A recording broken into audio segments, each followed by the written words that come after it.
can remind us the topic for shelter this month? For those that have been coming. Use what is in your hand. Amen. Because you'll be receiving the notification. Thank God for jingles. Use what is in your hand. And the day before yesterday and yesterday we were taught that each and every one of us, there is something in our hand. There is something God has deposited within us. He didn't just send us here unequipped. He sent us equipped. As a matter of fact, we read in 2 Corinthians yesterday that, look, from the hand of the one that does not have, that which he has will be taken. So, let's think about that word of God. The one that says, I don't have. But the Bible says, that which he has. So that means there is something that that person has, but did not know. He's not aware of that which he has, and he says, I don't have any. Because if there is nothing, there will be nothing to be taken. But the one that says, well, I don't have, the one says that which you have will be taken. So that means there is something that the person cannot see, cannot recognize, or the person thinks is nothing, is insignificant, it cannot be useful, it cannot produce. So what is the scripture telling us? That which you think is nothing, it is something. That which you think you can use, let me just take it and give it to somebody else to see how it will blossom. That which you think is, who cares about this? Let me just, once I take it and give it to someone else, you will see how that will make that person great. That's what the scripture is saying. So that means each and every one of us, God has equipped us to fulfill destiny in life. That's what the scripture is saying. Use what is in your hand. And excessively, the ministers of God have talked about us recognizing what is in our hands. Today I'm not going to spend time on that. There are several ways we can recognize what God has given to us. Sometimes God will just point to it just like he did for Moses. What's in your hand? Nothing but this rod. Sometimes it will show it to us. Sometimes you know that this thing is just in me. So there are several ways. I'm not going there today. But I want us to move to the next level. Now once you realize, once you identify what is in your hand, how can it give glory to God? How can it make you to fulfill destiny? Now that you know that you are able to see that is in your hand, how can it fulfill you? You're going to have to use it. Otherwise, nothing will come out of it. Except a grain a grain is planted. What's going to happen? It will remain just that single grain. There's no way it's going to bring forth. So until you use that is in your hand, nothing will come out of it. Unfortunately, many of us, so this is a prayer for another time, not for today. Unfortunately, some of us, we are plowing someone else's farm. You understand me? Yes. What God has given to you, you have buried it. And you are trying to use someone else's gifts. Especially for some majority of us that came from another country to America. Once we get here, what is the in thing? When I got here, it was technology. It was IT. So everybody went to IT. Even if they had no clue what IT was, it was computer. It was security, whatever, all kinds of title. Go take the crash course. 6 months, go into it. The next wave was nursing. Okay, Anything that has to do with that area, just go for it. Look, if that's not what he has deposited in you, you have just wasted your time. You have just wasted your time. You know why? Even if you have money, if you make money, you will not find fulfillment. So what's the use? You may earn money from it, but you will not find fulfillment. You're just going because you have to get something, you have to meet ends meet. That's it. No joy, no fulfillment. Is that a lie to me? So just keep doing it. And doing it. After some years, okay, I retire. But what contribution have you made to your generation? Zero, nothing. All you've done is just fed your mouth for all those years. Now when you retire, what are you going to retire to? Because there is no fulfillment, because you have not fulfilled destiny, you have not fulfilled your purpose, guess what? You retire from that job, then you go get another job.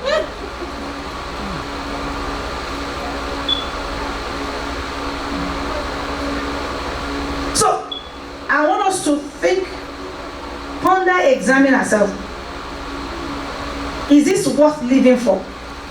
Whatever you are doing, if it's not worth living for, then that's not what he has deposited in you.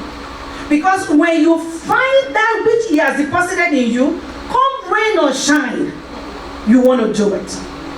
You don't get tired. You are not easily discouraged. Whether they pay you, they don't pay you, you are going for it. You are going to do it. You are doing it with passion. The eagerness is there. No one has to beg you. No one has to cajole you. You don't even wait until somebody increase your salary before you do it. Because you have that passion. That is what he has deposited in you. That is who you are. You can't be tired, you can't be weary. If everybody may be following you, keep going. Because that is what he has deposited in you.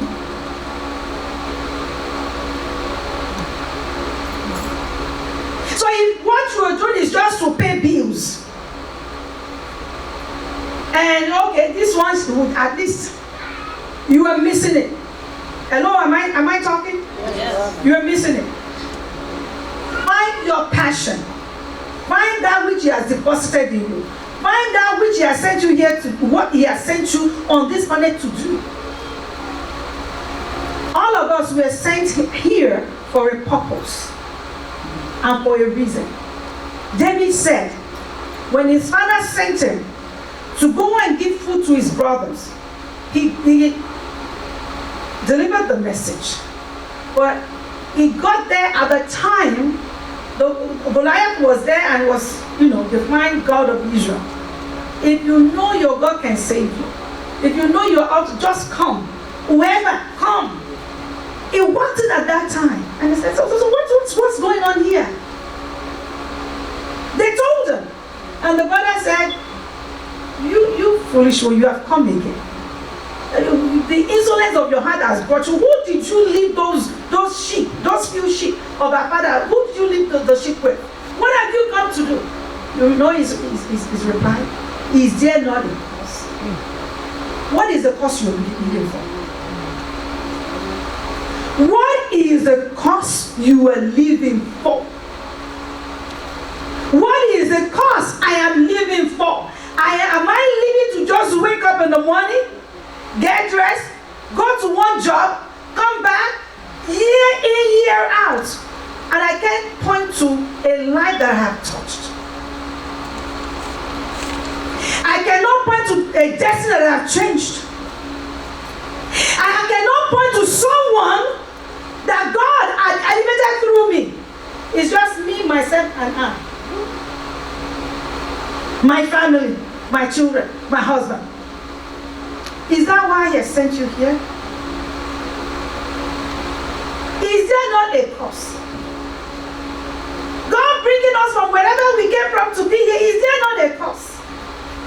Actually placing you in the family that you found yourself, is there not a cause? Placing you in the church where you are, is there not a cause? What he has given to you will make you relevant everywhere you go. Am I talking? Yes. What he has given to you, what is in your hand, will make here on earth. If you are able to identify it. I don't want to talk about it, but I keep talking about it. What he has deposited in you will make you relevant wherever you find yourself. Whether you are young, you are old, doesn't matter. Any age, you will still stay relevant. So have you identified that which he has given to you? Go home, do more homework on that. Now let's go to, once you have identified it, you must use it. How do you use it? One, we always say this because it's in the scripture, but let's have the understanding of what the scripture is saying. He uses the foolish to confine the wise. Huh? Before he does that, he would have punished the foolish.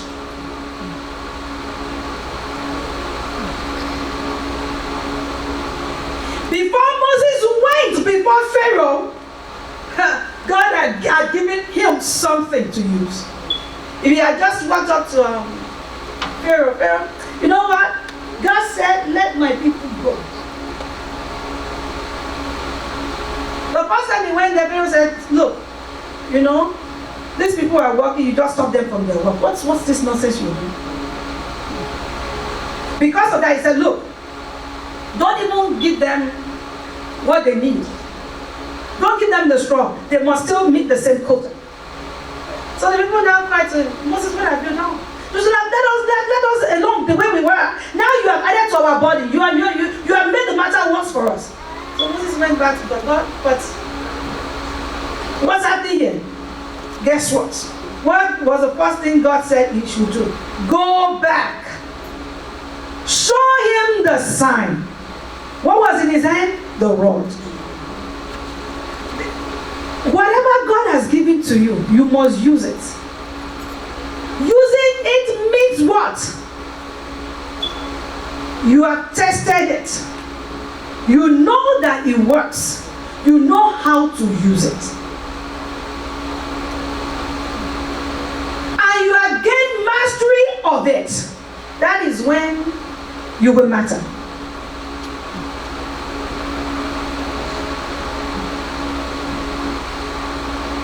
God had to show him how to use it. It was a mere rod in his hand before. When God breathed on it, he didn't know God, because God had met with him, he didn't know that God has breathed on everything that him and whatever was on his hand. So God told him, what do you have in your hand? A rod? Okay, throw it down. He threw it down, it became serpent. He ran from his own rod. Oh no, don't be afraid. Just pick it up. By the tail, he took it. It became the rod again. And God said, put your hand, put it. He did. It became as white as snow. Put it again. He did it as clean. God was teaching him, training him how to use the rod. Not only that, God knows that we need training over and over for us to be sure, for us to be confident, for us to master. God told him again, look, when you get to the leaders, the elders of Israel, and they will not believe you, do the same thing. What am I telling you? What God has deposited in you, you must test it, you must try it, you must practice with it. You must gain mastery of it. You must develop it. If not, you will just lie dormant. The Bible says if the axe is dull, what are you going to get from a dull axe? It can't cut anything. You just be there from morning to evening. You're afraid, you're sweating. And someone who had taken just 2 hours to go sharpen the axe comes back. Before you know it, he has fallen the tree. So when Moses left the wilderness and went to Egypt, he met his brother Aaron. What did he do? He performed the same miracles. He threw the rod down again. Maybe I'm joking. Let's read it. Maybe you don't know it's there. You see the same chapter 4. Exodus. Chapter number 4.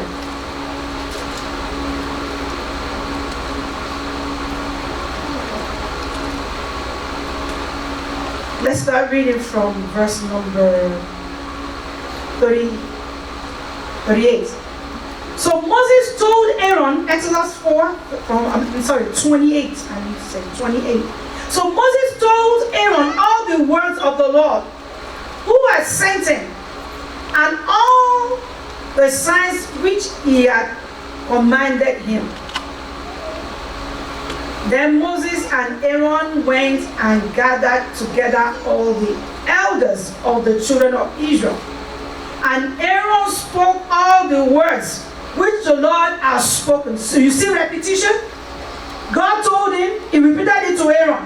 Now they went to the elder, they repeated the same thing. Through use, practice, you gain mastery of that which God has given to you. That's only when it can be used to the glory of God. And Aaron spoke all the words which the Lord has spoken to Moses. Then he did the signs in the sight of the people. So the people believed. So by the time it was time for him to go before Pharaoh and do the same thing, there was no fear. He knows that this rod, when I throw it down, something is going to happen.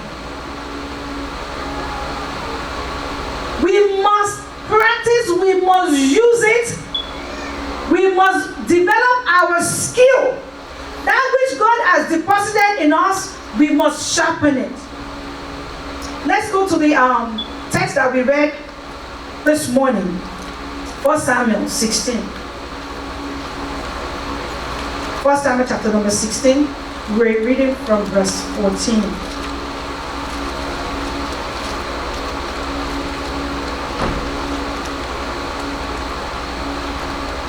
We are all familiar with the story. When the Spirit of the Lord departed from Saul, a distressing spirit would come and trouble him. When he says from God, God allowed that spirit to distress him.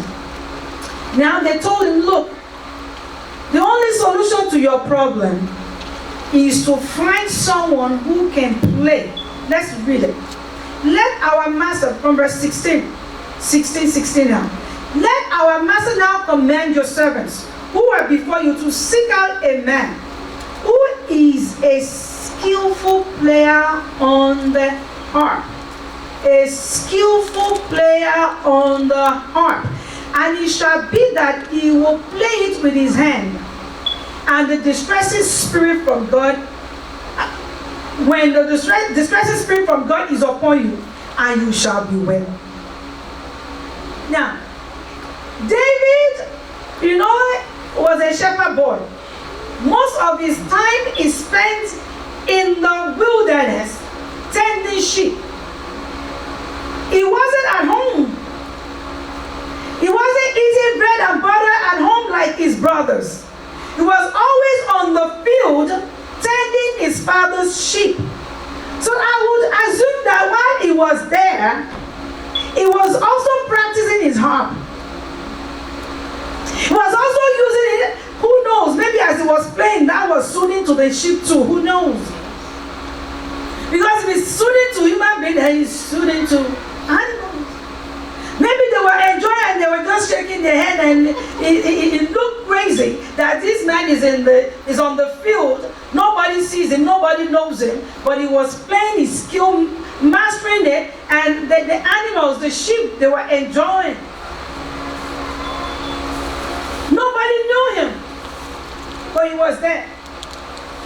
He was not playing for anybody to see or to hear, but as he was playing, somebody heard. As he was doing it, sharpening the skill that God has given to him, somebody heard. So the king was given the suggestion, look for somebody who can play skillfully. So Saul said to his servant, provide me now a man who can play well, and bring him to me.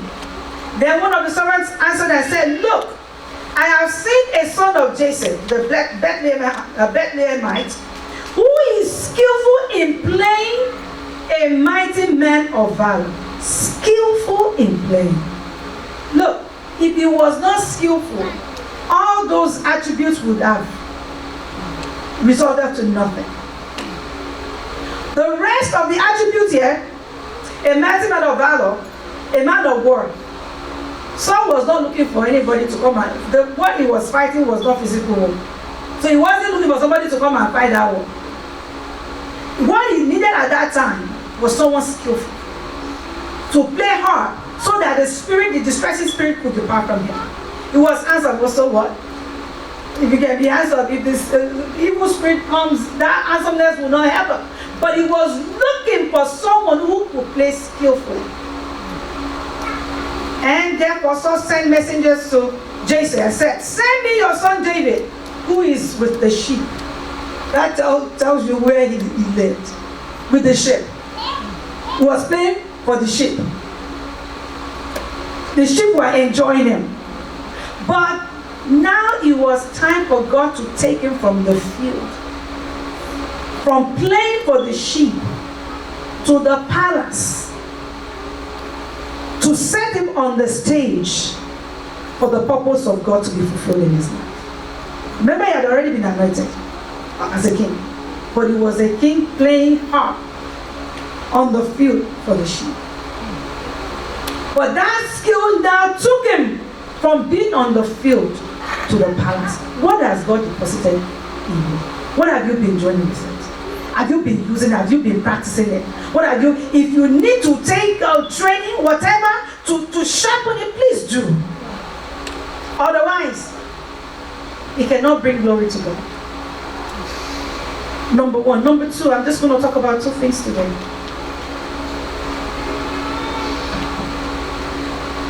Another thing you may want to also note about David is this man, God gives according to our capacity. So this man was loaded with a lot of skills. Not only was he able to play harp, but in the field, he had mastered how to fling, what is it called? Arrow.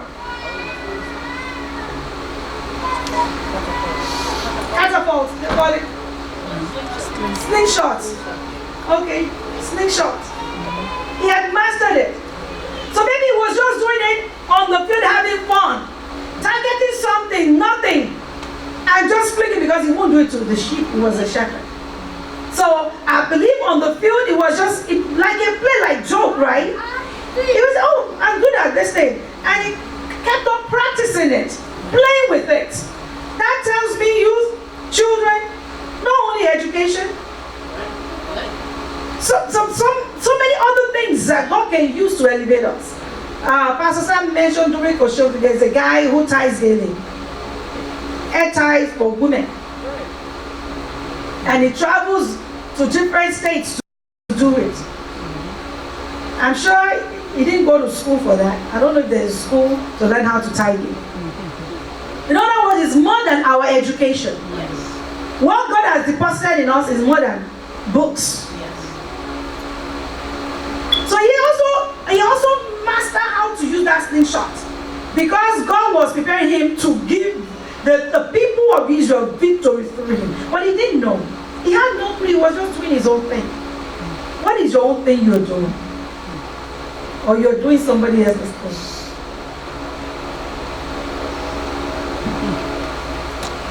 Number two, for you to use what God has placed in your hand, you must be an eager, passionate problem solver. Are you hearing me? Yes. If you're waiting for somebody to always do it for you, what is in you will never come out. If you're afraid to face a situation head-on, what is in you will never come out. You must be a eager and passionate problem solver. If you look at the life of these people we are talking about, they see a problem, they just want to bring solution to it. But if you see some solutions, they'll do it. There are people there who will do it. And God has given you the gift to be able to solve that problem. That gift will never manifest. Because of what? You're careless. I don't have time. I am busy. It is only me, myself, and I. But look at these people we're talking about. Moses left the palace because of the passion in his heart to deliver his people. That's what led him to becoming a fugitive to begin with. He was raised in the palace. He was given the education there. He had everything, but he left everything for nothing. He said, how can I live in the palace and my people are suffering? How can I stay in the palace and this is what my people are going through? No. I must do something. What is the problem that you see that you say, I must solve? Or you walk into a place, why is this place so disorganized? And if you have the skill of organization, why don't you then step in and organize it? That is where there's someone you see, oh, this person knows how to organize. Can you help us? But it's so disorganized. I like organization. I can't stay here. Well, maybe God gave you that gift of organization so you can help solve that problem. Why is this place so dirty? Hey, maybe God gave you that keenness for cleanness and you just want everything to be, spotless. Go for it. Maybe that's why He's brought you into that situation so you can see it. Moses said, no, I'm not going to stay in the palace, eat bread and butter, and my people are suffering. I need to go. So if you're thinking, well, he was just in the wilderness, minding his own business, tending his father-in-law's sheep, and the Lord just appeared to him and said, I'm going to send you. No, you're getting it wrong. What sent him to the wilderness was his passion to see this to the salvation of his people. My people cannot continue in this suffering. Something must be done. Now he tried to do his own way. He killed one Egyptian. He didn't know that he was sin. The next day he came and you want to kill us like you killed that Egyptian. So he fled. But now God is equipping him to now go. But there was something already. That is the cause. The cause he lived for was to be the deliverer of his people. What are you living for? David, he was supposed to deliver food to his brother. He got there, said, this uncircumcised Philistine, what is he doing here? What is he saying? Oh, is this what he's saying?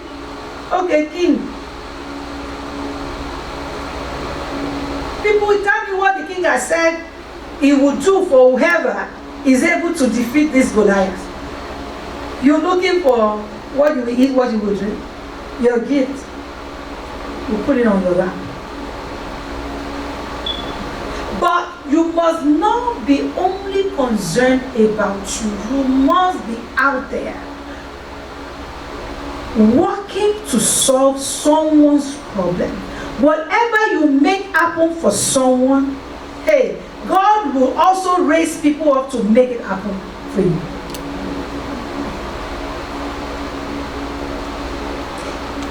The brother said, what have you come to do? He says, is there not a cause? Is there hey, the army of God is being mocked. He said, what are you doing here? Is there not a cause? They took him to the king. He said, king, you don't worry. As a matter of fact, when I said earlier on that you need to test it, When the king put all his armor on him, said, King, look, I can't even walk because I have not tested it. So I'm sorry I can't use it. I have to put this on. But you know this slingshot that I've been playing with all my years in the wilderness. Let me use what I know to use. What do you know to use? And for whom are you using it?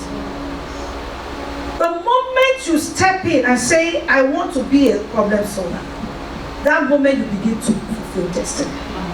The Lord has not sent you or sent me here for myself. You are not here for yourself. May I say it again? You are not here for yourself.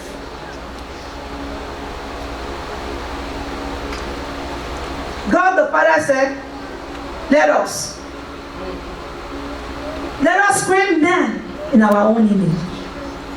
He could have said, I, God the Father myself, I want to create man. But he says, let us create man in our own image. So your existence here is not for you. The moment you focus on yourself, you cannot fulfill destiny. Why would he invest on you? Wait, for what reason? You are not helping humanity. You are not helping his creation. So why should he invest in you? No reason. Because you're not bringing profit. You're not bringing profit. God glorified Jesus when he gave himself to die on the cross so that many can come back to God. So whatever he has deposited in your hand, it is not for you. The moment you realize it, the moment you begin to work to solve someone's problem, you will see God manifesting in your life. That rod Moses used when they got to the Red Sea, what happened?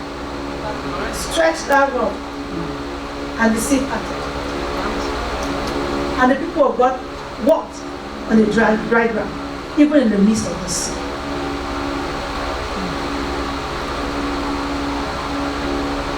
When you're in the church and you see choir stand, and I love to sing Brian Shah, you're not fulfilling destiny. All he has given to you is the gift to encourage. And you see people around you. You see one sister's face on the Sunday you came to church, that you even decide to come. Let's put it that way. And you see the face. It's all, frowned up. You can, in your spirit, you can tell in your spirit that something is wrong. You just walk past that person. You don't know, maybe that one word that you will say, it is well. That's what that sister will latch on to. And it will make a change in that sister's life. What is it that he has deposited in you? Whom are you using it for? It is when you use it that you will see the glory of God manifest in your life. Otherwise, you will be carrying it around. When you begin to use it, when it is what God has deposited in you, even when you are in trouble, you yourself, you are in trouble, you will still use it for somebody. Because you will always, there is something in you that is driving you. Joseph was in prison. Two other people were in prison with him in his area. There are many people in prison, but in his area that he could relate with, the butler and the baker. Though it was his own dream that landed him in the prison. If you trace it back to the beginning of his story, what is it? What was Joseph's gift? He was a dreamer. He dreamt about himself, and he opened his mouth to say it to his siblings. From that time, his problem began, from one calamity to the other. Now he's in jail, but because he was a problem solver. That didn't matter what was happening to him. When he saw that somebody was not comfortable, he would make them comfortable. So he saw them, the butler and the baker. They had a dream. They were troubled. So why are you troubled? What's your dream? He told them the dream. Not the king himself will still have a dream and he will not be able to interpret. And his own day will come. What God has deposited in you, if you have identified it and you're using it, it would not reach its maximum potential until you begin to use it to solve other people's problems. And that may be your tool or your key to advance it. Let me give you one more before we pray. We all know Dorcas in the Bible.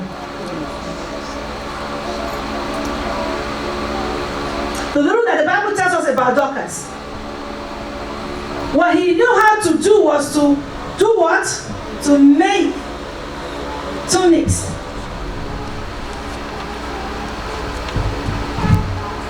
What do they call it? Knit, right? Sweater, cap or hat or whatever. That's what she knew to do. The Bible tells us that he did it for many widows around her.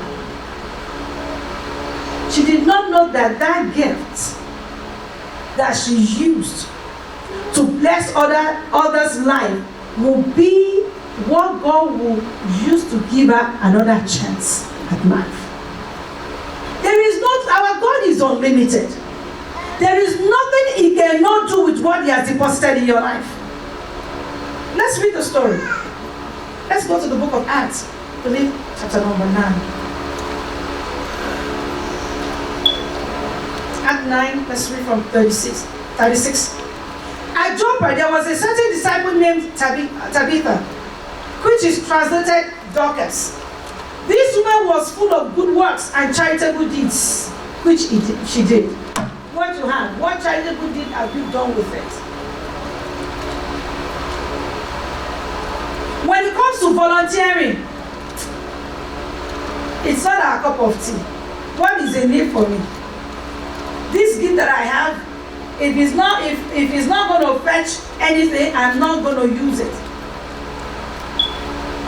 This that I know how to do, if I'm going to use it for you, this service, if I'm going to render this service, what do you have to give to me? If it's not fetching anything, well, sorry, you need to look for someone else. What is the charitable deed that you have done for somebody that you can point to? Some of us, we don't know that by doing charitable things, using the gifts that we have, that is where we are going to be discovered. There is one brother in New York.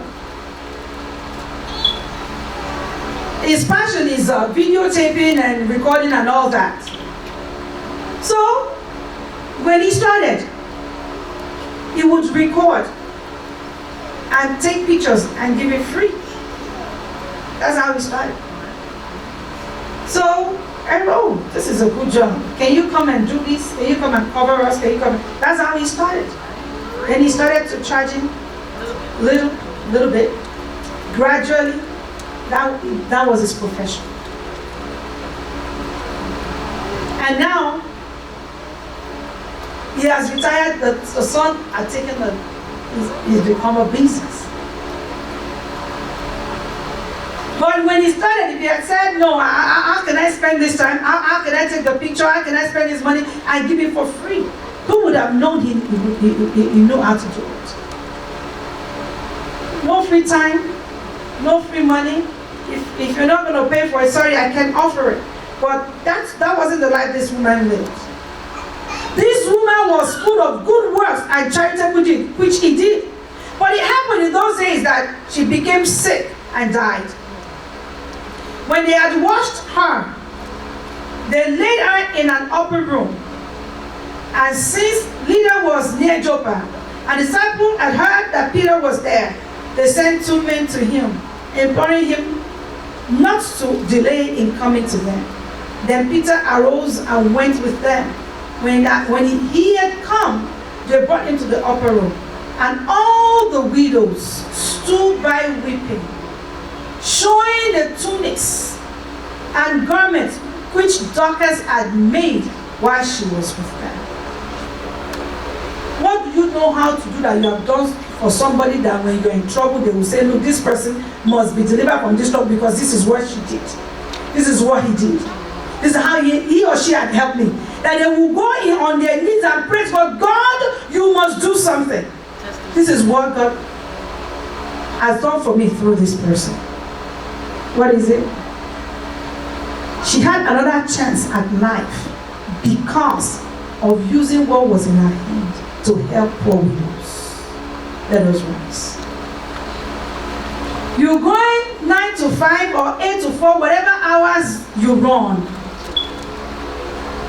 If it's just for money, you don't have time to better other people's life. Look, you are not fulfilling destiny yet.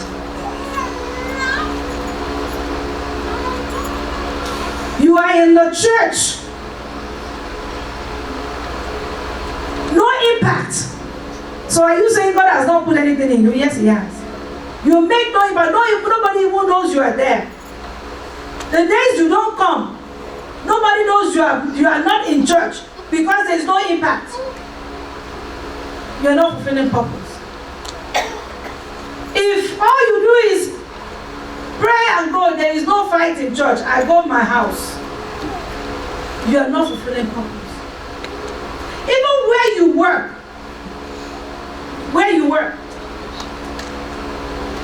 if the people around there cannot say, without this person, we don't know how this business will survive, then you are not making an impact. Because what He has deposited in you, as you are unique, that gift is unique. You understand? Another person may be doing what you are doing, but because you are a unique individual, the way you will use that gift, it will be in a unique way, and it will stand you out. If you allow Him to breathe on it and you use it. The way the other person will use it will be different from the way you will use it, especially if you are a child of God. And His anointing rests upon it, it will just be changing lives. But do you know it? Are you testing it? And for whom are you using it? Do you realize He gave it to you for a reason? There is a cause. It's not just for you. May I say, it's not just for your children. It's not just for your family. I want us to pray.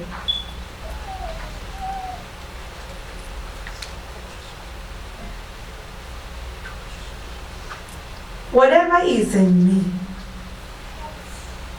that is covering the gift that you have given to me, don't look outside, please. It starts with us. To fulfill that destiny is you and your God. It is you and your God. Whatever is in me that is covering that gift, maybe it's laziness. I don't want to test it. I don't have time. Maybe just looking down at what God has given to you, not recognizing it. Or maybe it's selfishness. Unless I'm gaining something, I'm not going to, not knowing that when you use it without even looking for anything in return, that is when you gain more. It says if you lose your life, you will gain it. Whatever in my life that I've been reducing what you have given to me that's supposed to make me great, Father, today, open my eyes to see it. Open my eyes to see it.